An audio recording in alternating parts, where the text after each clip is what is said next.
గగన్, శారద ఇద్దరు కారులో వెళ్తూ ఉండగా గగన్ ఫోన్కి ఒక వీడియో మెసేజ్ వస్తుంది. కార్ స్టాప్ చేసి ఆ వీడియో మెసేజ్ని ఆన్ చేయగా పూరి కనబడుతుంది. అన్నయ్య, ఇన్నాళ్ళుగా నువ్వు నా కోసం చాలా త్యాగాలు చేసావు, నా కోసం సాక్రిఫైస్ చేస్తూనే ఉన్నావు. కానీ నువ్వు తారా మెడలో తాళి కట్టందే ధ్రువ నా మెడలో తాళి కట్టడు. నువ్వు ఇన్నాళ్ళు నా కోసం త్యాగం చేస్తూనే ఉన్నావు, కానీ నేను ఓడిపోయానన్నయ్య, ఇది నా చివరి మాట అన్నయ్య అని అంటూ ఆ వీడియో ఎండ్ అవుతుంది. దాంతో శారద ఏడుస్తూ ఉంటుంది. గగన్ కూడా షాక్ అయి వెంటనే కార్ని వెనక్కి తిప్పేస్తాడు. మరోవైపు గగన్కి వీడియో మెసేజ్ పెట్టి ఆ బిల్డింగ్ పై నుండి కిందికి దూకడానికి రెడీ అయిపోతుంది పూరి. కింద కన్స్ట్రక్షన్స్ జరుగుతూ ఉంటుంది. పిల్లర్స్ అన్నీ రెడీగా ఉంటాయి. ఇనుప చువ్వలు పైకి లేచుంటాయి. ఆ పైనుండి వాటి మీద పడితే మాత్రం చావడం ఖాయం. పూరి దూకబోతూ ఉండగా వెనకాల నుండి ఒక చెయ్యి పూరి దూకకుండా ఆపేస్తుంది. పూరిని లాక్కొని కిందికి తీసుకొచ్చేస్తుంది ఆ పెద్దావిడ. ఆవిడ ఎవరో కాదు, భూమియే. భూమిడే పెద్దావిడ వేషంలో వస్తుంది.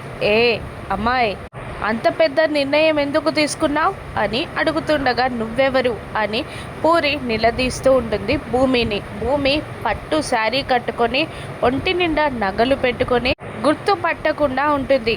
తన మన పలమనేరు పిన్ని అని పక్కనే ఉన్న చెర్రీ చెప్పగా, ఎందుకమ్మాయి అంత పెద్ద నిర్ణయం తీసుకున్నావు, ఏం వచ్చిందని అలా చావాలనుకున్నావు అని అంటూ ఉండగా, మా అన్నయ్య తారా మెడలో తాళి కట్టందే ధ్రువ నా మెడలో తాళి కట్టడు, అందుకే అని అంటూ ఉండగా, ఆ పెళ్లి జరిపించడానికే నేను వచ్చా అని భూమి అంటూ ఉంటుంది.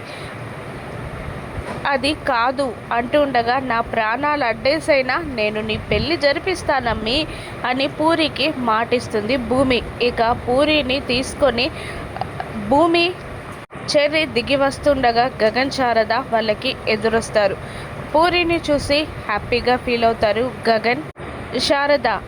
చెర్రీ గగన్తో ఇలా అంటుంటాడు, మన పలమనేరు పిన్నియే పూరిని కాపాడింది అని చెప్పగానే గగన్ ఆ భూమికి 2 చేతులెత్తి దండం పెడతాడు. తనే భూమి అని గగన్ గుర్తుపట్టాడా? భూమి మాటిచ్చిన ప్రకారం ధ్రువకి పూరికి పెళ్ళి జరిపించగలుగుతుందా? తారా ఏం చేస్తుందో రాను ఎపిసోడ్స్లో చూద్దాం. Thank you for watching.